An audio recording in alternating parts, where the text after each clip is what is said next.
So let me bring you to this two things that I am observing and which relate to this. Two things. One is that you have this ability to be heard, right, without shouting, without bringing attention to yourself. So whether that's, you know, I'd love to hear, you know, where you see that linking back to what happened to you in your childhood. You have this, and also you have this sense of complete kind of self-confidence. Sorry, dog.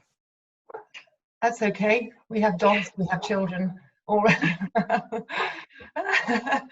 So you have this, again, this self-confidence. You have a sort of inner confidence that people see. That's. I think I've learned that. I think it is. I think it's one of my masks, and people have always said to me, I remember when I was in software sales and someone said, oh God, you're so confident. And I'm like, I so am not. I can just blag it. And that's what I feel like I do quite a lot. Like I didn't get exams. I got O levels, didn't go for A levels, didn't go to university. You know, yeah, I'm dyslexic. I never felt I shone in a particular area, or I never felt I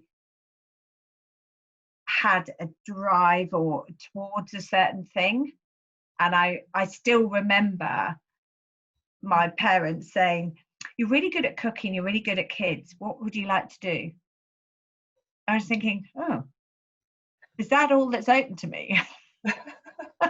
Okay, well, I don't like the hours of a chef, so I'll go and look after kids. So I then did my NNEB, did it, passed, worked at a nursery for years, and then left there, went into IT training, started at the bottom, worked my way up. And then I started, I suppose, looking at what I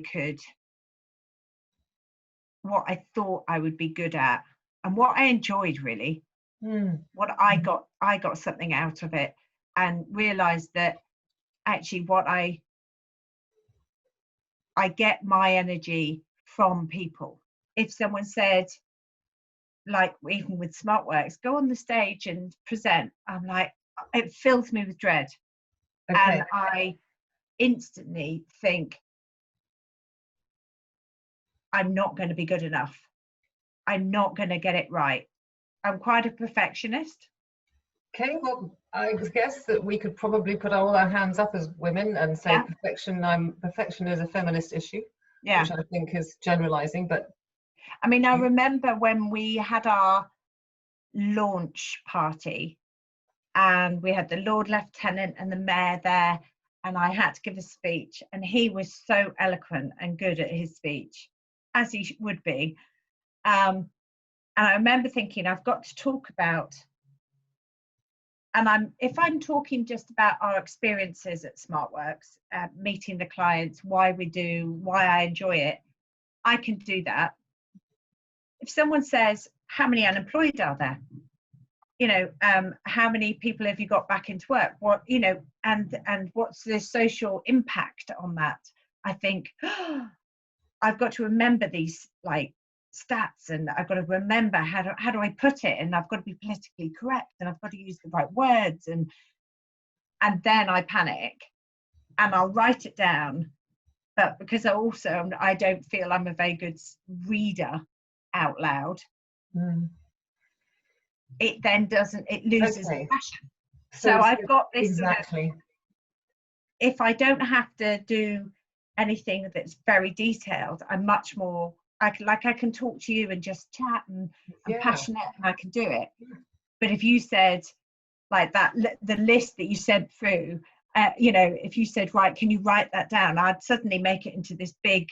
Oh, Sarah, you're a woman after my own heart. Oh my goodness. So let me tell you what I see, okay, and what you're telling me is what I'm getting from you.